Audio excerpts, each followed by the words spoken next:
વિદ્યાર્થી મિત્રો, સ્વાગત છે તમારું ઓનલાઈન વિડિયો લેક્ચરમાં. ફરી પાછા આપણે ધોરણ 8 વિષય વિજ્ઞાનની અંદર પાઠ નંબર 15 ની અંદર આપણે આગળ વધીએ.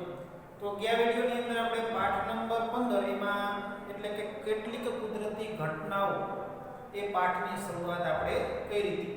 એમાં અમુક કુદરતી ઘટનાઓ વિશે પણ વાત કરી. સાથે સાથે આપણે આ પાઠની અંદર કઈ બે કુદરતી ઘટનાઓની વિગતવાર ચર્ચા કરવાની છે એ વિશે પણ વાત કરી છે. યાદ કરો જે આ પાઠમાં આપણે કઈ બે કુદરતી ઘટનાઓ વિશે વાત કરવાની છે. તો વીજળીનું પડવું અને બીજી છે ભૂકંપ. તો આ બે કુદરતી ઘટનાઓનો અભ્યાસ કરવાનો છે. અને ગયા વિડિયોની અંદર આપણે વીજળી શું છે એ વિશે આપણે જોઈ ગયા અને વીજભાર વિશે પણ આપણે માહિતી મેળવી હતી. હવે આ વિડિયોની અંદર આપણે વીજભારના પ્રકારો અને તેની આંતરક્રિયા એમાં થતી આંતરક્રિયાઓ વિશે આ વિડિયોમાં જોશું. એ સાથે સાથે વીજભારનું વહન કેવી રીતે થાય છે એ વિશે પણ આપણે જોશું. હવે સૌથી પહેલા વીજભારના પ્રકારો અને તેની આંતરક્રિયા. તો એમાં આપણે વીજભારના કેટલા પ્રકારો છે અને એની વચ્ચે કેવી કેવી આંતરક્રિયાઓ થાય છે એ આપણે પ્રવૃત્તિ દ્વારા સમજીએ. બરોબર? એમાં અમુક પ્રવૃત્તિઓ આપણને પાઠ્યમાં પણ જો તમને આકૃતિ સાથે આપેલી છે. એમાં સૌથી પહેલી પ્રવૃત્તિ છે શું કે જે ધ્યાન આપવું જોઈએ કે આપણે રબરના ફુગા હોય છે. બરોબર? તમે કોઈ પણ બે રબરના ફુગા લો અને એ રબરના ફુગાને ફૂલાવો. હવે એ બે રબરના ફુગાને ફૂલાવ્યા પછી એ બે રબરના ફુગાને એકબીજાને અડે નહીં તે રીતે લટકાવો. દોરીથી બાંધી એ રીતે માની લો આપણે લટકાવીએ છીએ.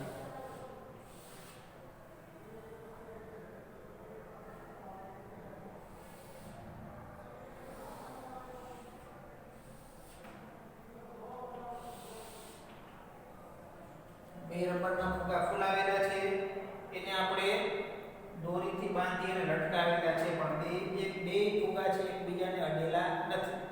બરોબર? હવે આ જે રબરના ફુગા છે હવે એને આપણે કોઈ પણ પોલિથીન સાથે ઘસીએ અથવા તો રેશમના કાપડ સાથે ઘસીએ અથવા તો ઊન સાથે ઘસીએ. બરોબર? હવે તમને શેની સાથે આપેલું છે?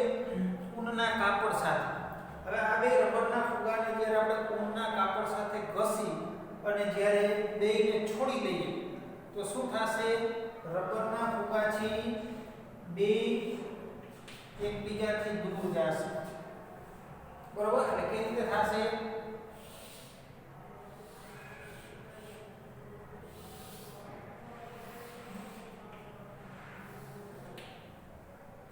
આ રીતે એકબીજાથી દૂર જશે.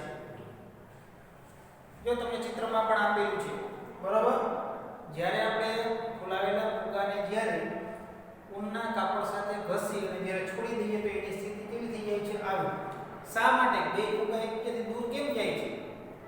તો આપણને ખબર છે કે ઊનના કાપડ સાથે ઘસવાથી ફુગા છે એ શું બનશે? વીજભારિત બનશે. અને એ જે બે વીજભાર છે એ કેવા હશે? બે ફુગામાં સરખા જ હશે. બરોબર? બે ફુગા છે બેને આપણે એક જ કાપડ સાથે ઘસીએ છીએ એટલે ઉત્પન્ન થતો વીજભાર કેવો છે? બેમાં સરખો જ છે.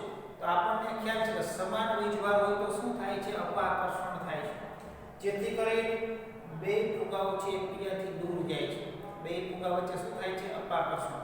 એ જ રીતે જ્યારે માની લો કે આપણે બીજી પ્રવૃત્તિ જોઈએ. એક બોલપેનની રિફિલ છે.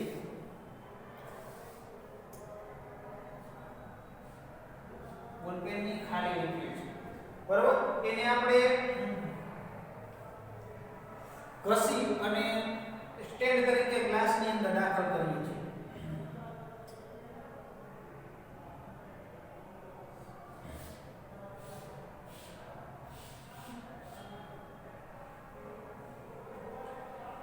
શું છે? જ્યારે આપણે કોઈ પણ એક ખાલી બોલપેનની ખાલી રિફિલ લઈ, બરોબર, એને આપણે ઊન સાથે ઘસીએ છીએ જેના કારણે રિફિલ છે વીજભારયુક્ત બનશે. હવે એ રિફિલને જ્યારે આપણે એક ગ્લાસની અંદર રાખીએ છીએ સ્ટેન્ડ તરીકે, બરોબર, હવે આપણે બીજી રિફિલ લઈ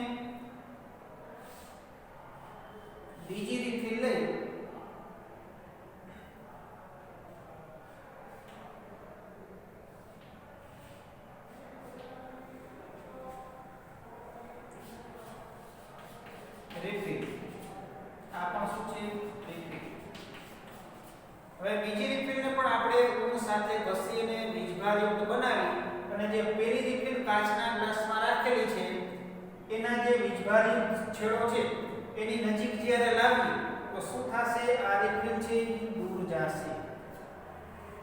આમાં કેમ બે ફુગા દૂર જતા હતા?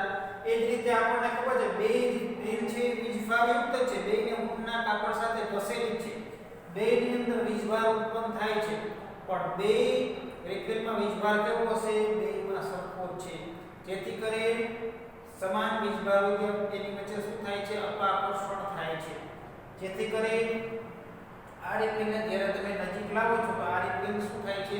દૂર જાય છે. એટલે કે શેના કારણે? બેમાં વીજભાર સરખો હોવાથી બેની વચ્ચે અપાકર્ષણ થાય છે, જેના કારણે ગ્લાસની અંદર જે રાખેલી રિફિલ છે એ દૂર જાય છે. બરોબર છે? ત્યાર પછી તમને આમાંમાં ત્રીજી પ્રવૃત્તિ આપેલી છે. શું કહે છે? માની લો કે ગ્લાસની અંદર જે રિફિલ રાખેલી છે ત્રીજી પ્રવૃત્તિમાં એ વીજભારયુક્ત જ છે. બરોબર? રિફિલ. પરંતુ હવે આપણે ફૂગો છે, ફૂલાવેલા ફુગાને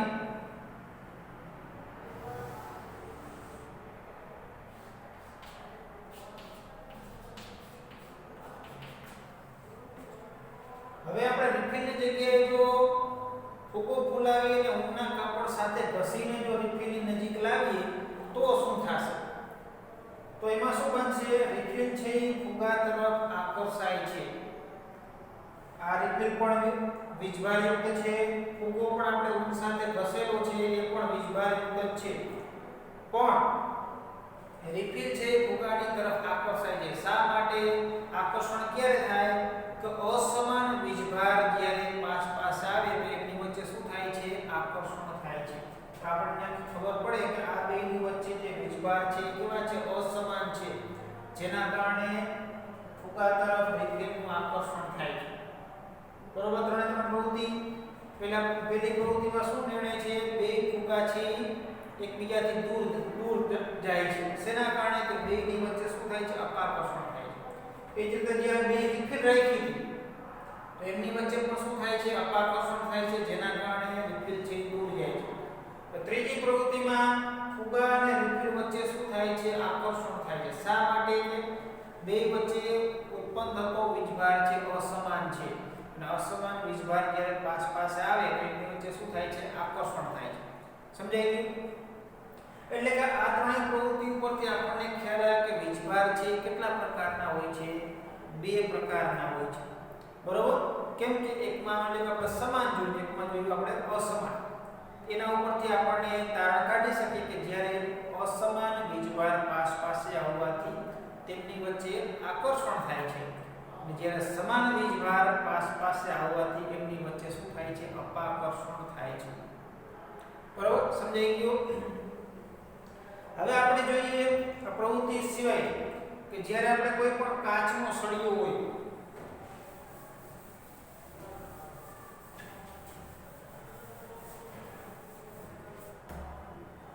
કે સામાન્ય રીતે જ્યારે આપણે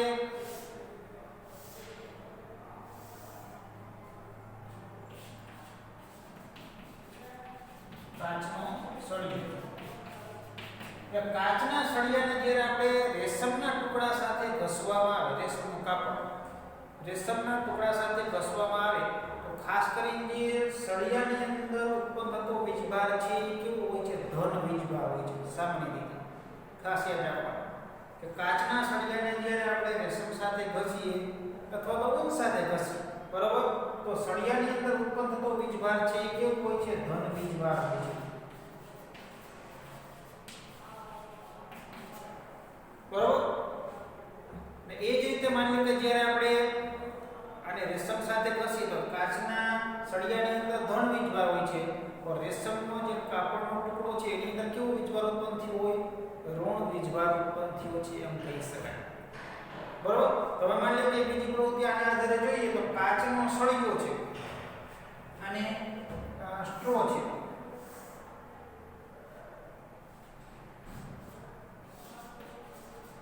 સ્ટ્રો.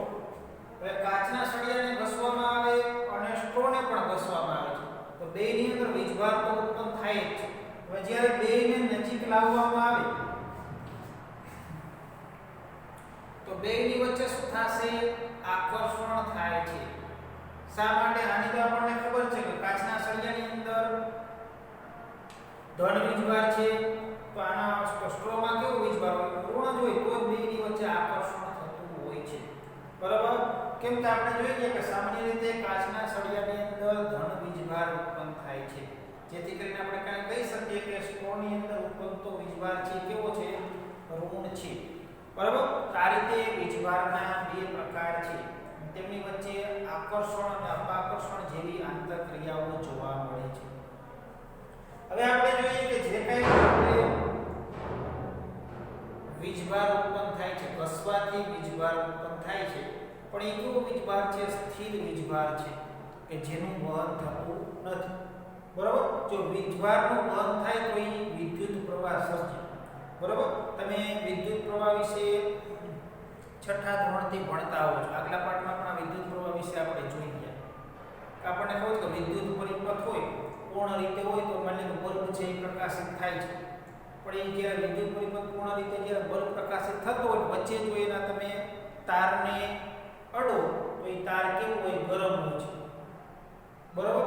શેના કારણે? કે એની અંદર વીજભારનું વહન થાય છે, તો જ એ ગરમ થાય.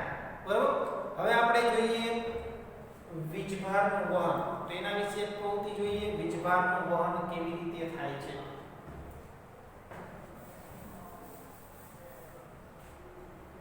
તો એક પ્રવૃત્તિ જોઈએ જેના દ્વારા આપણે વીજભારનું વહન કેવી રીતે થાય છે એ પણ જોઈએ. તો એક આપણે કાચની બરણી લઈએ, જામની બરણી આપણે કહીએ ને.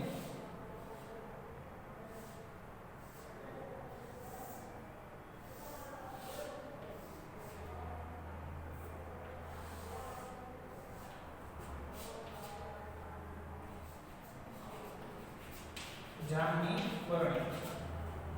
હવે એ બરણી ઉપર આપણે કાર્ડબોર્ડ પેપર રાખી દઈએ.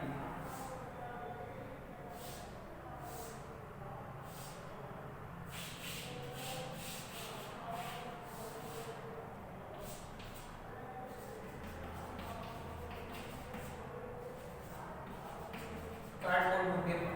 બરોબર? એ કાર્ડબોર્ડના પેપરની અંદર વચ્ચોવચ્ચ આપણે એક છિદ્ર કરીએ. એ છિદ્રની અંદર આપણે જે પેપર ક્લિપ આવે છે તારની, બરોબર? પેપર ક્લિપને આપણે ખોલી નાખીએ, એક છેડો ઉપર રાખીએ અને નીચે, અને બીજો છેડો છે બરણીની કાર્ડબોર્ડની અંદર દાખલ કરી, બરણીમાં આવે એ રીતે આમ દાખલ કરી વાળી દઈએ. શું છે આ? Paper clip.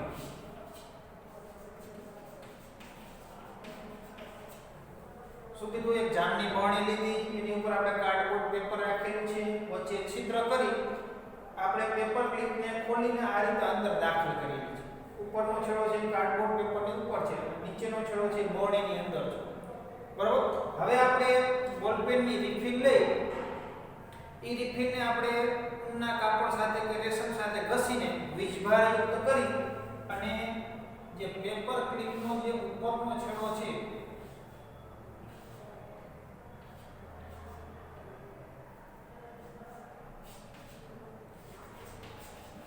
વીજભારયુક્ત રિફિલ,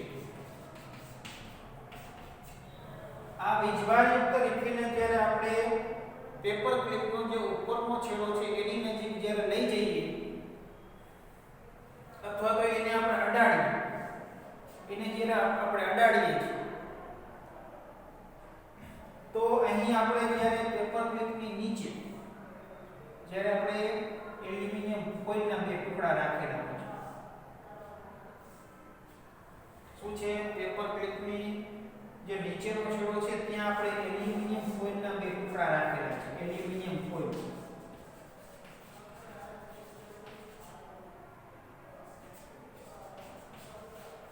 જે આપણને ખબર છે વજનમાં હલકી હોય છે. બરોબર?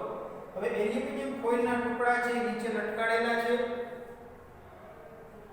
હવે જ્યારે આપણે વીજભારયુક્ત રિફિલને જ્યારે કાર્ડબોર્ડ પેપર ઉપર જે પેપર ક્લિપનો છેડો છે એની નજીક જ્યારે આપણે એને અડાડીશું તો વીજભારનું વહન થશે અને આ બે જે પેપર ક્લિપ છે એ એકબીજાથી દૂર જશે. શા માટે થાય છે? કે જે વીજભારયુક્ત રિફિલ છે એનો વીજભાર છે એ જે ધાતુની જે ક્લિપ છે એના મારફતે ધાતુના તાર મારફતે થઈને વીજભાર છે બે એલ્યુમિનિયમ ફોઇલને મળે છે. એના કારણે એલ્યુમિનિયમ ફોઇલ છે એકબીજાથી દૂર જાય છે. પણ આપણા મનમાં પ્રશ્ન થાય કે એલ્યુમિનિયમ ફોઇલ છે એકબીજાથી દૂર કેમ ગઈ, ભેગી કેમ નજીક કેમ ન આવી? શા માટે? કે જે કંઈ પણ વીજભાર આવે છે, વીજભાર છે સમાન છે, એ સમાન વીજભાર છે એલ્યુમિનિયમ ફોઇલને સરખો જ વીજભાર મળે છે. અને આપણે આંતરક્રિયા જોઈ કે સમાન વીજભાર હોય ત્યાં શું થાય છે? અપાકર્ષણ થાય છે. જેમના કારણે એલ્યુમિનિયમ ફોઇલ બંને ફોઇલને વીજભાર છે સરખો મળે છે, જેના કારણે બે વચ્ચે શું થાય છે? અપાકર્ષણ થાય છે. જેના કારણે એલ્યુમિનિયમ ફોઇલ છે એકબીજાથી દૂર જાય છે. પણ જ્યારે માનો કે તરત જ આપણે અહીં આપણે કહી શકીએ કે અહીં વીજભાર જે હતો એ તાર મારફતે એનું વહન થાય છે. બરોબર? આ રીતે કોઈ પણ પદાર્થ જે વીજવાહક હોય, જેની અંદર વીજભારનું વહન થઈ શકતું હોય, તો એની અંદર જે કંઈ પણ આપણે વીજભાર દાખલ કરીએ તો એનું વહન થાય છે અને બીજા સ્થળ સુધી પહોંચે છે. બરોબર? બીજાને મળે છે. આને જ માનો કે આ પ્રવૃત્તિ આપણે કરતા જઈએ, માની લો કે સાથે સાથે આપણે તરત જ વીજભારનું વહન થતું હોય અને આપણે જ્યારે આપણા હાથ વડે પેપર ક્લિપને અડીએ, આપણા હાથ વડે જ્યારે ઉપર અહીં પેપર ક્લિપને અડશું તો પાછી એલ્યુમિનિયમ ફોઇલ છે એ મૂળ સ્થિતિમાં આવી જશે.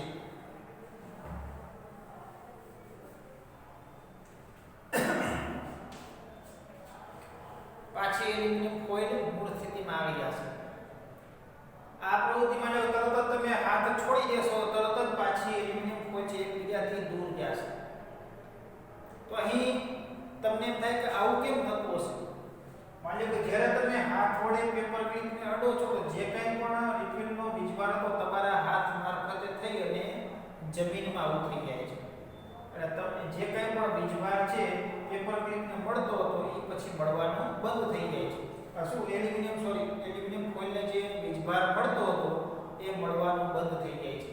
જેના કારણે એલ્યુમિનિયમ ફોઇલ છે એ મૂળ સ્થિતિમાં આવી જાય છે. અને ફરી પાછા જ્યારે તમે હાથ લઈ લેશો તો ફરી પાછો રિફિલનો વીજભાર છે પેપર ક્લિપ મારફતે એલ્યુમિનિયમ ફોઇલને મળે છે અને ફરી પાછી એલ્યુમિનિયમ ફોઇલ છે એકબીજાથી દૂર જાય છે. શેના કારણે? કે સમાન વીજભારના કારણે બે વચ્ચે અપાકર્ષણ થાય. બરોબર? વળી પાછો તમારા મગજમાં પ્રશ્ન થાય કે જે કંઈ પણ વીજભારનું વહન થયું, જ્યારે આપણે હાથ અડાડીએ છીએ ત્યારે આપણા હાથ મારફતે જે કંઈ પણ વીજભારનું વહન જમીનમાં થાય છે, તો આને શું કહેવાય? તો આ જ્યારે જે કંઈ પણ વીજભારયુક્ત પદાર્થ છે એનું તમે વહન જ્યારે પૃથ્વીમાં થાય છે એને શું કહેવાય છે? અર્થિંગ કહેવાય છે. આપણને ખબર છે કે જ્યારે ઘણા બધા બહુમાળી મકાનો છે, ઇમારતો છે, અત્યારે ખાસ કરીને બધા અર્થિંગ લગાવે છે કે જ્યારે કોઈ પણ ઇમારતોની અંદર શોર્ટ સર્કિટ થાય તો મોટા ભાગનો વીજભાર છે એ પૃથ્વી મારફતે જમીનમાં વહી જાય છે. બરોબર? તાર મારફતે જમીનની અંદર ઉતરી જાય છે. આ રીતે કાંઈ પણ મોટી જાનહાનિ થતી નથી. તો આ રીતે જે કંઈ પણ વીજભારનું વહન છે પૃથ્વીની અંદર કરવામાં આવે એને શું કહેવાય છે? અર્થિંગ કહેવાય છે. અહીં તમે અર્થિંગ વિશે પણ તમને ખ્યાલ મળ્યો. સાથે સાથે વીજભારના પ્રકારો, તેમની વચ્ચે થતી આંતરક્રિયા અને સાથે સાથે વીજભારનું વહન કેવી રીતે થાય છે જે આપણે પ્રવૃત્તિ દ્વારા જોઈ ગયા. તો આજના વિડીયોની અંદર આપણે અહીં સુધી રાખીએ. ત્યાર પછી આપણે નેક્સ્ટ વિડીયો